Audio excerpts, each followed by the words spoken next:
소망합니다.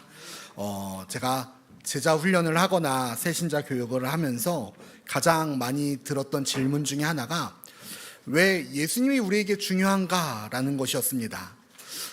왜 예수님이 이 땅에 오심이 우리에게 중요한지에 대해서 많이들 궁금해 하셨습니다. 저에게 그 질문을 했던 분들은 완전 초신자 분들도 계셨고 어린 시절부터 교회를 다녔던 청년들도 있으며 성인이 되어서 교회를 다니셨던 분들도 계십니다. 때문에 그 질문이 나왔던 이유는 예수님에 대한 지식이 부족해서는 아니었습니다. 하나님의 아들이시고 우리를 위하여 십자가에서 죽으셨으며 그분이 죽으심으로 우리에게 구원이 이루어졌다라는 사실은 압니다. 그럼에도 내 인생에서, 내 삶에서 왜 예수님이 중요한가라는 질문이 떠나지 않았을 뿐입니다.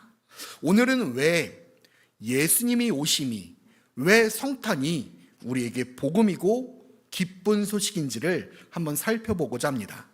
아담과 하와가 에덴 동산에서 살 때 가장 큰 특징 중에 하나가 뭐였냐? 그들은 따로 하나님을 찾을 필요가 없었습니다. 하나님이 언제나 그들과 동행하셨으니까요. 언제나 그들이 부르면 하나님은 그곳에 계셨고 하나님이 찾으시는 곳에서 그들은 존재했습니다. 하나님은 언제나 동행한다라는 것의 가장 큰 장점은 그때마다 필요한 것을 더하여 주셨는데 그 대표적인 것이 아담에게 하와를 더하여 주셨던 것입니다. 아담이 홀로 있는 것이 좋아 보이지 않게 되자 하나님은 아담에게 필요한 배필을 만들어 주셨습니다. 그러나 죄가 들어온 이후에는 달라졌죠. 하나님과 동떨어져 살 수밖에 없는 인간이 하나님을 피해 숨기 시작했습니다.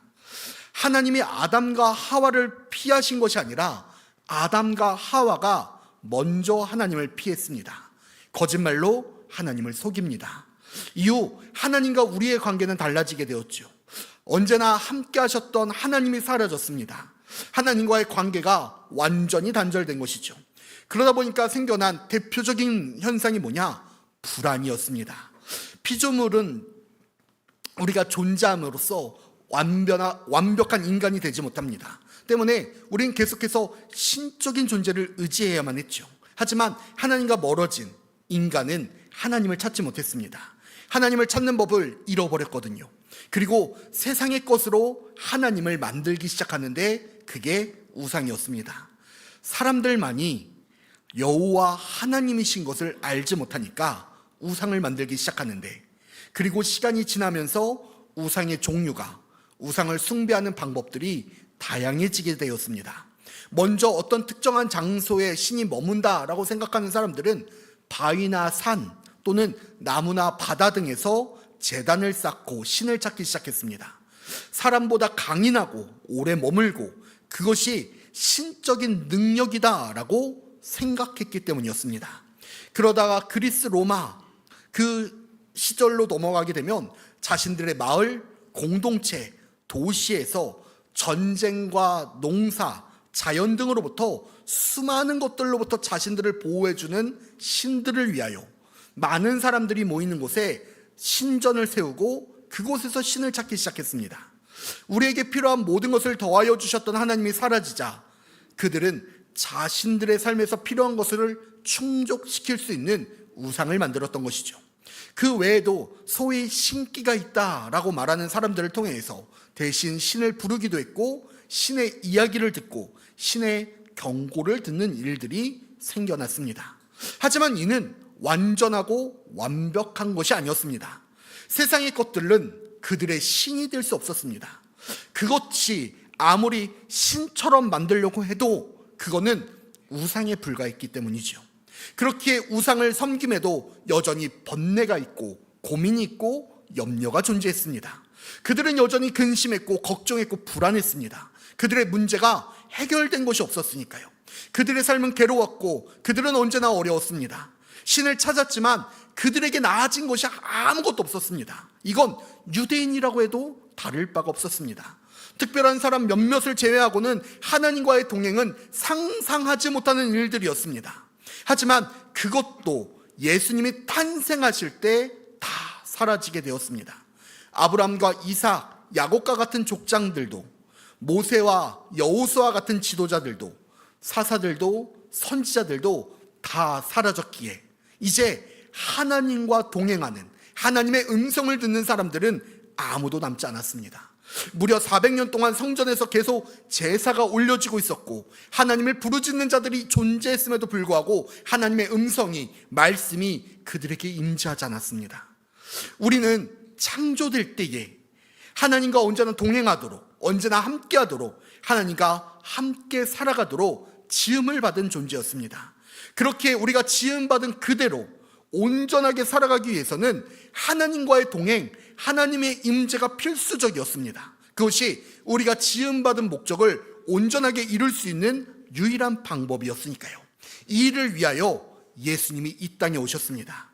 그렇다면 왜 예수님이 오심이 우리에게 복음이 되고 기쁨이 되는가? 첫 번째는요, 우리 한번 따라해 주실까요? 임마누엘입니다. 마태복음 1장 23절 말씀 우리 함께 읽겠습니다. 보라, 처녀가 잉태하여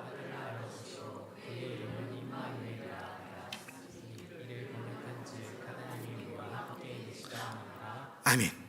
우리가 본문에서 읽었던 것은 지난번에 살펴보았던 이사야 7장에서 아하스 왕이 위기에 처해 있었을 때 하나님이 이스라엘의 구원을 약속하시면서 이사야 선지자에게 말씀하신 내용이었습니다. 그때 하나님이 이사야 선지자를 통하여 불안해하고 있는 이 이스라엘에게 구원의 징조를 주셨던 것이 바로 임마누엘이었습니다. 하나님이 그들과 함께 하신다라는 것이었죠.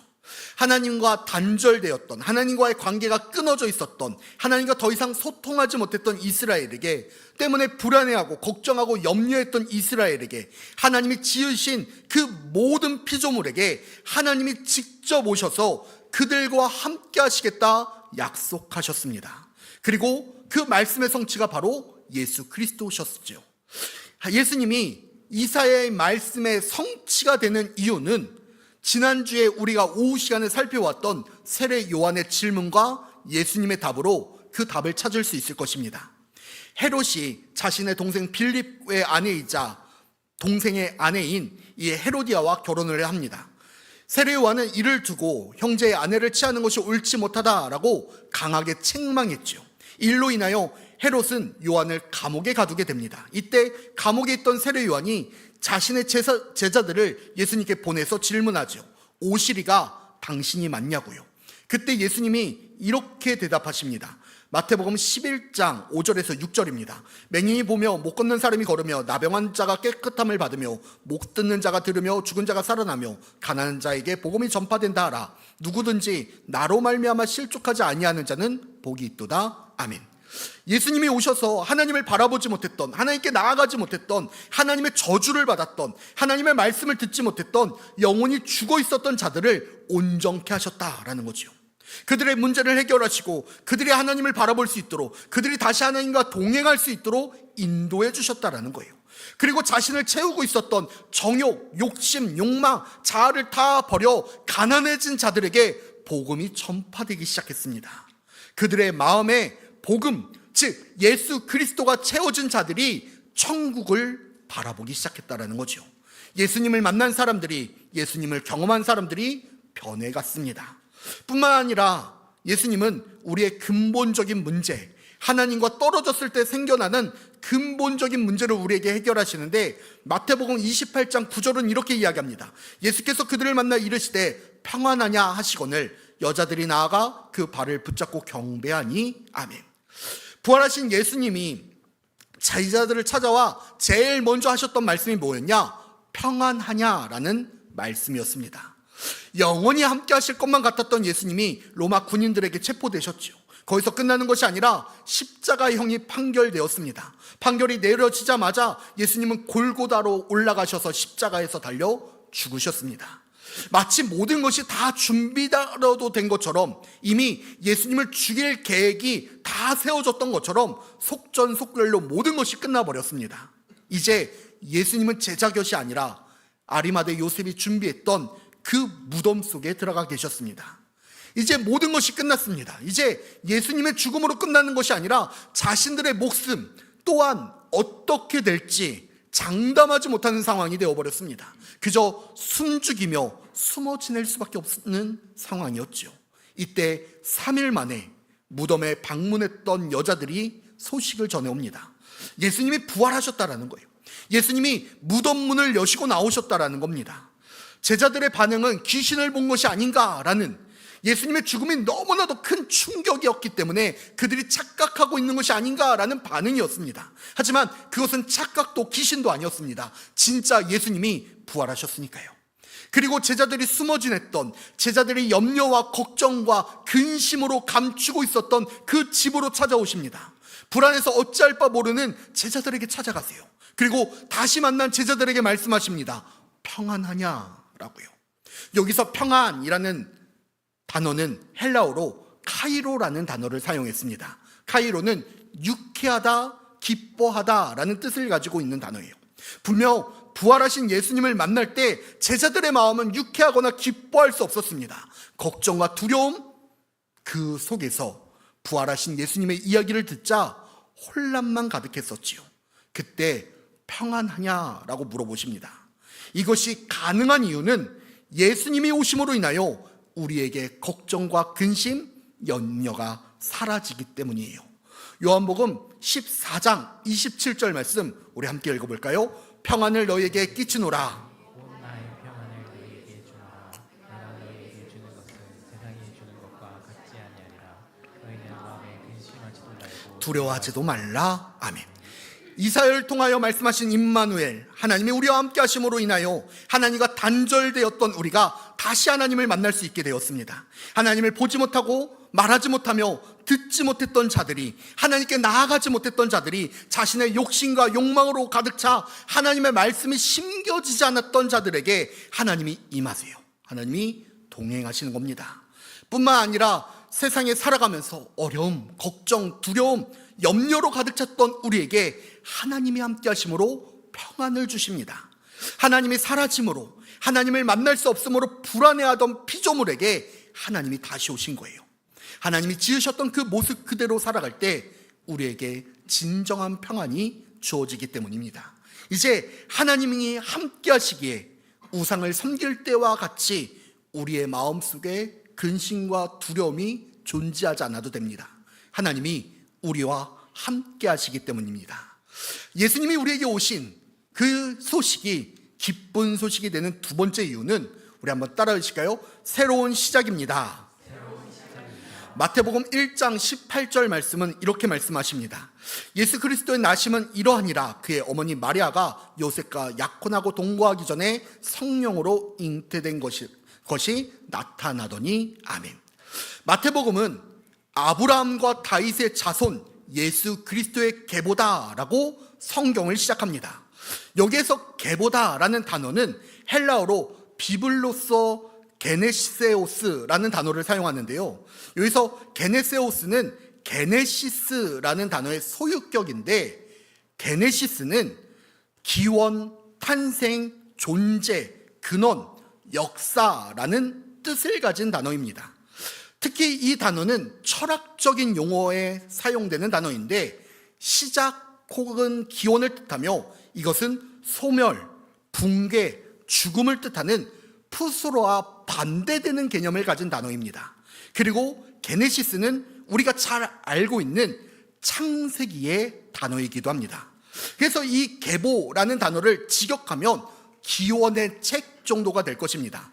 그리고 게네시스가 다시 사용된 것이 어디냐? 18절에서 예수 그리스도의 나심은 이라는 단어에서 나심이라는 단어가 게네시스가 사용됩니다.